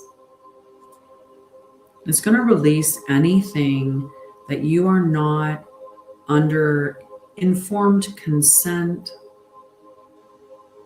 and sovereign decision making about. There are many agreements that we made. We agreed to experience hardships, or we agreed to experience challenges within relationships. Well, there are many that we were manipulated into agreeing to. And had we known, we never would have agreed. There are contracts that we completed, but we haven't released. For some reason, we're still holding on to them as part of our identity. Allow this beautiful source light to clear it. The other thing that this light is going to do is to fill you with unconditional love. It reminds you of unity consciousness and that we are all one.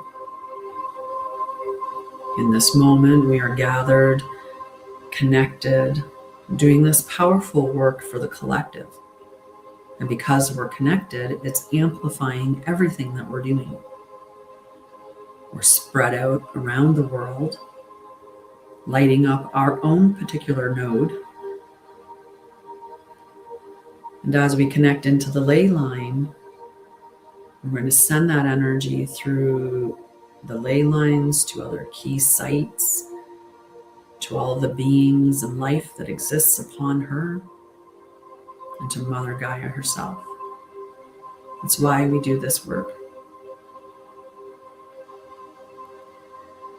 Allow that unconditional love to fill every fiber of your being. Allow it to expand out into your field. Maybe you have a plant nearby that is connecting to it. Maybe you have some pets. Maybe there's family members.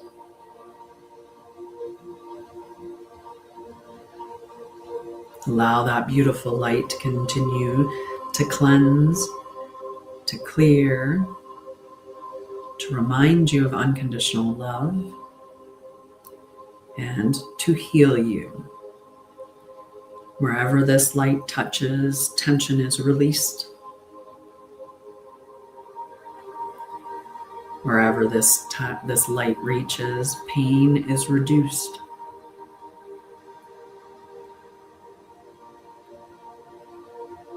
Allow this light to shine through every cell of your body, to your DNA. See the little powerhouse, your mitochondria, lighting up with source light. See it spread everywhere.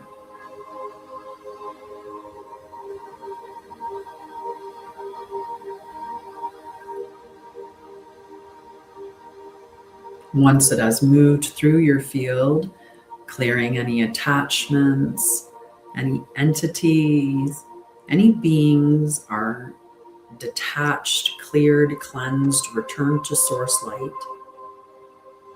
returned to unconditional love.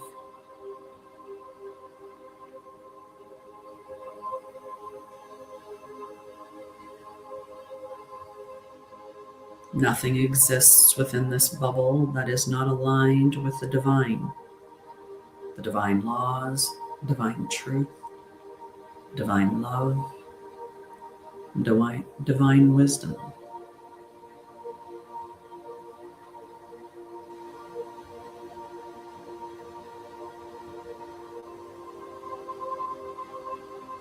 Allow yourself to sit in this beautiful space of purity, cleansed, unconditional love, healed, sovereign space for just a moment longer.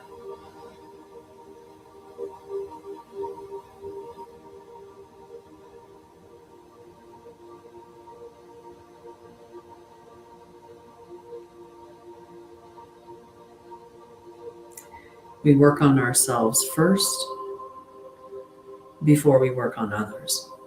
It's important that we are clear and aligned and in the appropriate energy before we start working with Mother Gaia or sending out energy to other beings.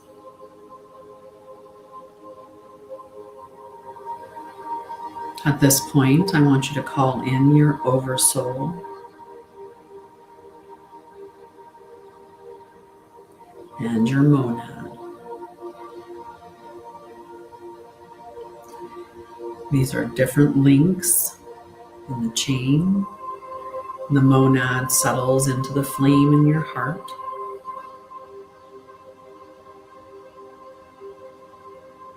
And the oversoul fills the field.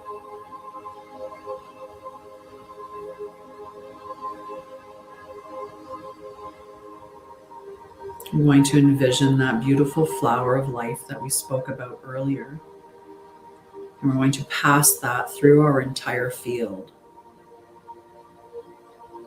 turning that into a 3-dimensional flower of life, the same as this entire orb that we're sitting in. A flower of life ball surrounding you, encompassing your energy field and your body. And as it fills your field, it recalibrates you to your divine, original, organic blueprint.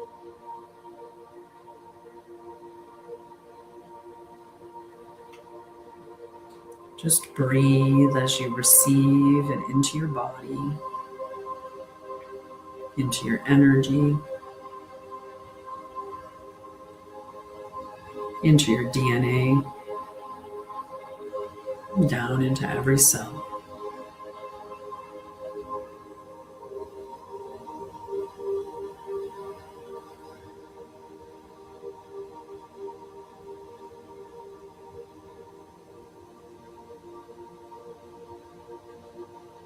What we're going to do next, after we have upgraded or reminded our bodies of its origin, we're going to envision our divine highest timeline before us. You can see this in front of you like a light, a line of light stretching out in front of you. This is the only path that you are concerned with. This path is the amalgamation of health, love, wealth, purpose, passion, spiritual alignment, It is the highest timeline combined of all aspects of you in one. All other timelines are cleared from that beautiful pure white light that's still pouring into this orb that we're sitting in. So the only one that remains is your highest timeline.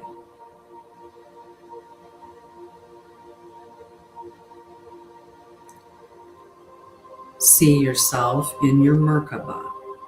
If you can't visualize it, that's okay. Know that by setting the intention to be in your Merkaba, with it spinning at the highest rate, is sufficient. Allow your golden Merkaba vehicle to spin at the highest rate possible, and see before yourself that Vesica Pisces. In your vehicle, you are moving through the Vesica Pisces on your divine highest timeline, moving yourself into the space where financial abundance and abundance of all kinds is available, where you are healthy, you are at peace,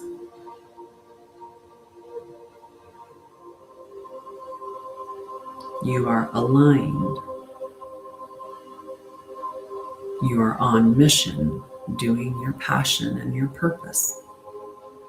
You are filled with joy. You have wonderful relationships. You love yourself and are confident.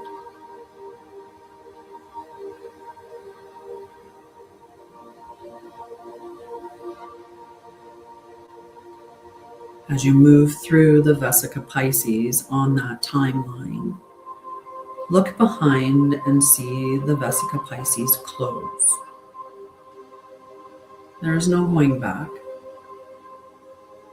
Divine highest timeline, it is.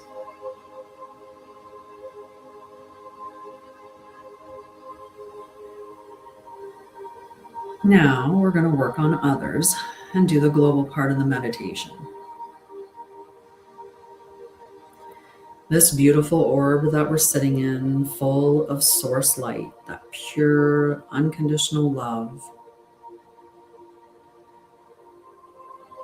that pure health, alignment, that's still pouring in, cleansing, clearing, healing.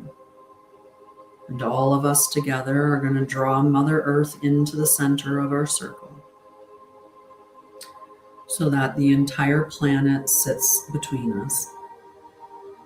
And this beautiful source light is pouring into her.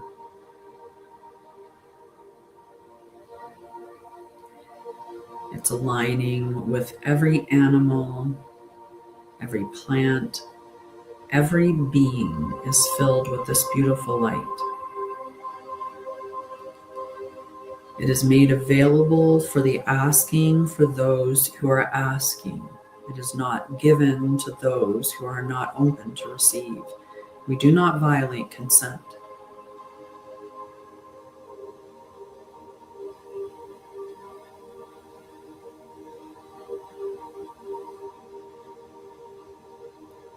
As we are in this circle, Mother Gaia is being filled with unconditional love and unity consciousness, reminding every soul that's seeking exactly what it feels like. They're being reminded of what they always knew.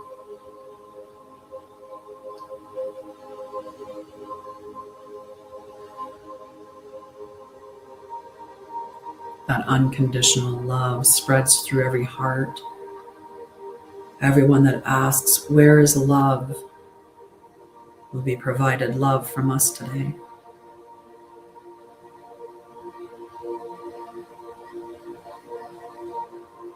All the animals and the plants and Mother Gaia herself are being filled with love right now.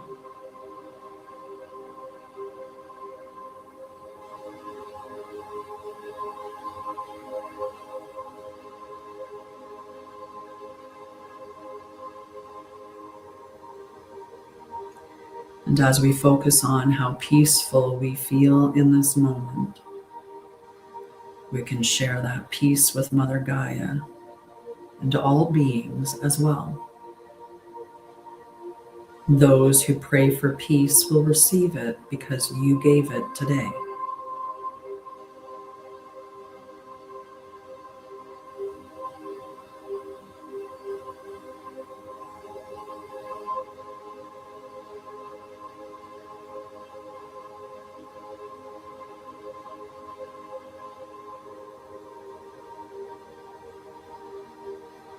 As we sit here, we call on pure source consciousness for the divine truth.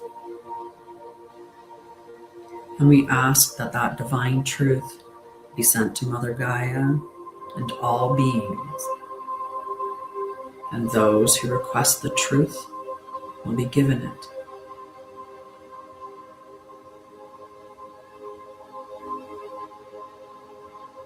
See that flow to Mother Gaia. See it surround the earth.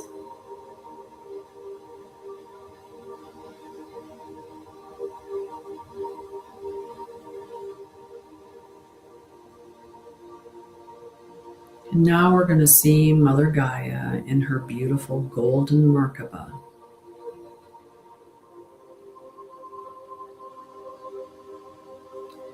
And we are going to call forth her divine highest timeline. That comes forth as a powerful line in gold, blue, and silver. This beautiful color stretches out before us, before Mother Gaia. See her Merkaba spinning faster and faster.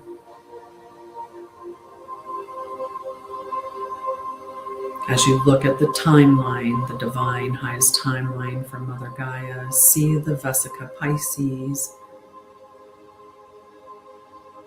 and watch as the earth passes through the Vesica Pisces on that divine highest timeline.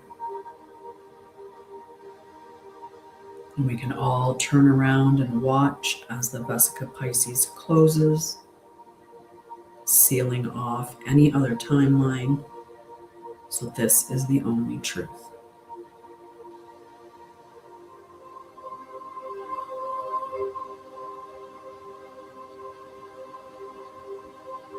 And once again, we're going to pull up the image of the flower of life.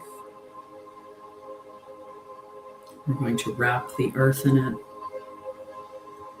If you see it in a globe shape, make the flower of life 3D like that in a globe shape.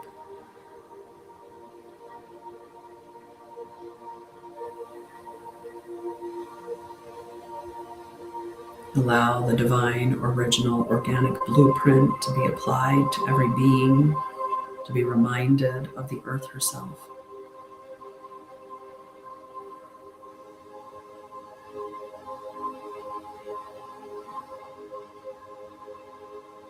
And we keep her in that beautiful pure source light, just like we all are, still being cleared, cleansed, healed, and aligned with unconditional love and universal consciousness, unity consciousness.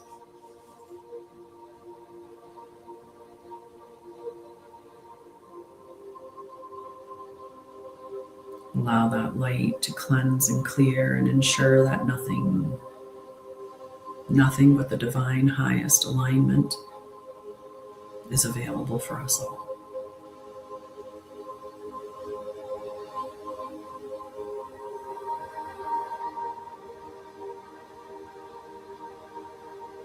We're going to release the vision of us holding Mother Gaia between us. We're going to release her.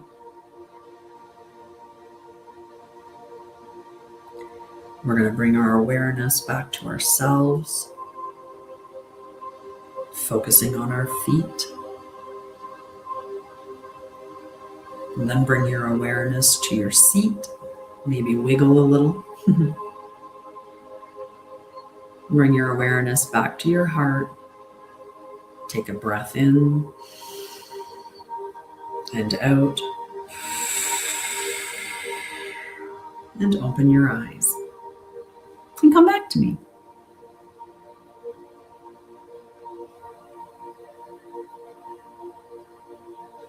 And I stopped it at 22:02.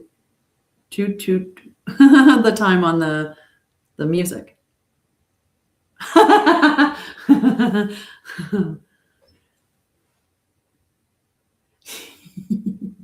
See, this is why you guys need to come and hang out in group with me, so we can do these kind of meditations together. I have chills, guys. Chills. I'm gonna need a warm blanket.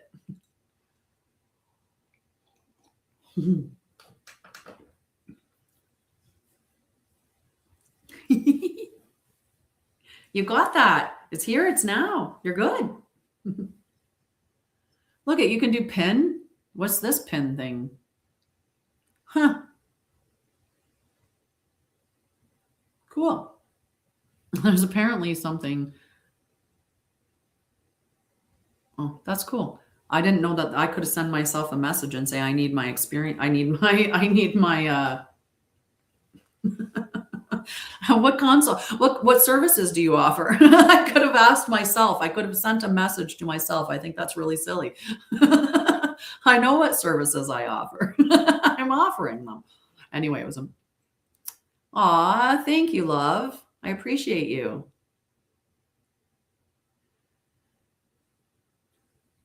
I'd like to do a psych evaluation on you, my friend.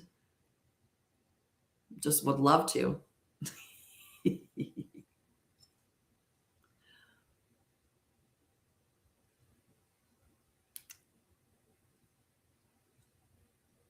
Yep, would totally love to. Love to, and I think I'm the one that's qualified to do so.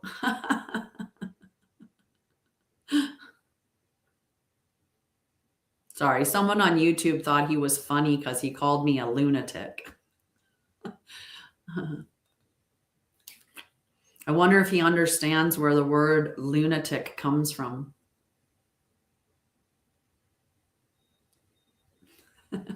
It is a new moon today, guys. New moon. It is a new moon. Let's see. Let's go to the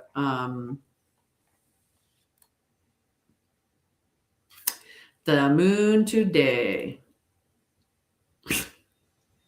Right, that's why I went to the moon. So today's phase is the new moon, and it's the new moon in Aries again. And exactly, we don't care. You go live in your matrix. Bye-bye. Go live in your sad little world. It doesn't affect me at all. But yeah. Yep, exactly. Exactly. I love my life. I love everything about it. And that person has no bearing on it whatsoever. Truth doesn't return to void. Exactly. Some people just can't handle the truth. The cool part is, though, is that he commented on my thing, which means that it just gave it a little bit of a boost, right? Because now somebody may, more people are going to see my post because he told me I'm a lunatic, which is perfect. Thank you. Thank you. Yeah, did you want to know a couple? Right? It's probably the things I was talking about.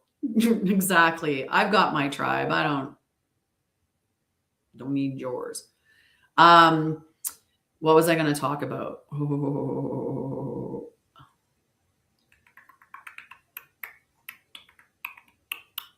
Did you want to know about the spine a little bit? No, you know what? We've done 2 hours today. I think 2 hours is probably good. I have to manage my time. I have to do that. I'm just having a really awesome time hanging out with you guys. It's been a while. It's been a while. It was really quiet last year. So it's nice to have people coming and hanging out again. I missed you guys. I did. So we'll be hanging out tomorrow night. Tomorrow night, we'll check in on the collective energy and we'll talk more about, stuff that's going on. Yeah, Sunday night, we'll be talking more about it. We'll talk about, oh, my pleasure. I have chills because I'm so excited to see what's going to come from all of this, traveling we did, this leaping and jumping and stuff that we did. I'm really, really looking forward to to seeing what comes from that. So you'll have to keep me posted. Yeah, you'll have to keep me posted. All right, guys, I love you. I am going to hop off before I allow myself to get distracted by anything else. And I'm like, oh, let me tell you about this, or ooh, let me tell you about that. Myers, I missed you. 2 hours I was on. Sunday night, 6 p.m. Mountain. Be here. We'll talk about a bunch of stuff because I'm more just free flowing these days, and just even though I want to talk about the alignment for the week, I still just talk about whatever. We'll do whatever. Okay, we'll just have fun. All right, it's 2:02. Time to go. Love you guys. Have a wonderful rest of your Saturday. If you're in Canada, have a wonderful long weekend. And I will see you guys tomorrow night at 6 p.m. Mountain. Okay, bye guys. I have to try to remember.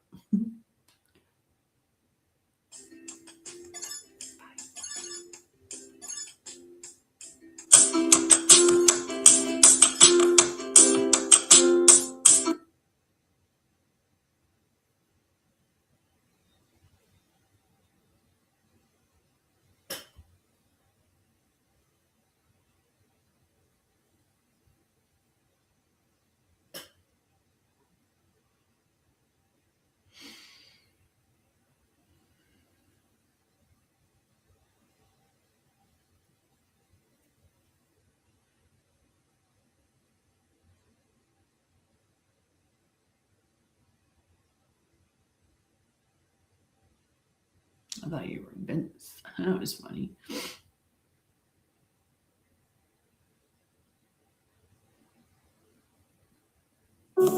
Christic embodiment method. We're going to continue talking about the Christic embodiment method. And today I wanted to talk about gate 9. So remember, the first 10 gates in the Christic embodiment method, or the first 10 gates in your chakra system, multidimensionally, are based around regulation. Gate 9 is where we are looking at reset and recovery, and it's also your nervous system downshift. So today I wanted to talk about, if you can't rest, nothing else will stabilize. Many of us think we rest. We think we rest while we're on our phones and